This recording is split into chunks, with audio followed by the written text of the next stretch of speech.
Alrighty guys, welcome back to another video, and today's video will be on how to improve Scottish football. These are just some points that I've been thinking back in my head, so I thought I would make a wee video on it.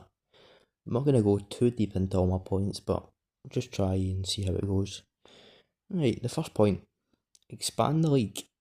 This is the most talked about point I would say compared to others, but expanding the league. The league is currently at 12 teams in it, but expanding it to a minimum of 14 or an even better 16 would greatly improve the league, as it would increase competition, generate more revenue, and attract a broader fan base. Not only that, it would help bring young Scottish talent who could play for the lower parts of the league and get more eyes on them.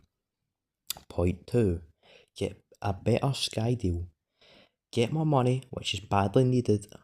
More games shown, more people watching who usually wouldn't. As I just said, more people are going to be watching who usually wouldn't, because there's going to be more games on for them to actually watch, which is critical. Point 3. More money when league is finished. For example, more investment into the actual league in general, better deals all round, and league prioritise better money for teams when league's finished. For example, if you don't get what I just said there, first place in the 2023-24 season, it got 4.5 million. Last got around 1.2 million. This needs to be minimum doubled and more distributed better for lower ranked teams. Otherwise, nothing's going to change in the future. So, yeah, I would say, for example, last place is 1.2 at the moment. I would say they need to minimum get, say, 3 million, and top first place should get around 9 million. So maybe double first place from 4.5 to 9, and just slightly under triple last place from 1.2 to 3, because 1.2 for the bottom of the league isn't going to greatly help their cause, but an almost tripled value would help their cause and would make the league better. Point 4. Not letting rising stars leave too early. The likes of Lewis Ferguson, Josh Dodge, Billy Gilmour, and soon to be Lennon Miller, who's at Motherwell, all let go too soon.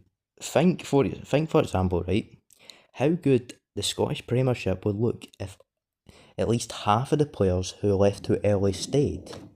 Lennon Miller said he stayed this season. Billy Gilmour said he was still at Rangers. Say Lewis Ferguson was at Aberdeen, or he got signed to another Scottish Premiership who Rangers were a wee bit linked to. And yeah, the league would look way better. And if the league looks better, you're going to get more eyes on it, you're going to get better deals all in. So don't let rising stars go too late. Now, I'm not saying don't let them go at all, I'm just saying don't let them go wait too early. Not too late, too early. Don't let them go too early. Point 5. Investment into coaching development.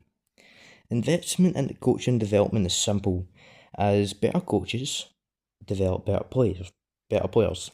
And then after the better coaches have been around the Scottish Premiership and done good for Scottish clubs, they could go on to manage the Scottish national team, which is good. So, more investment into the coaching. Point 6 is, let's see, big focus on mental toughness.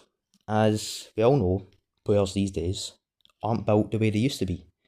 How many times have we seen players look promising to then disappear and fade into the background after one bad game or a couple of mistakes? Very much a common thing these days. It happens all too often. For example, the one I can think of from my club, Rangers, is Ross McCausland. He looked very promising for a couple of games, then he had a few bad spells, and then he almost falls off the planet. Same for the likes of Glenn Middleton, and that's just Rangers, because that's my club, but there's going to be millions of others for other clubs. So it needs to be more of a focus on mental toughness for players so they can bounce back after they've had a couple of bad spells at the club after they've looked good.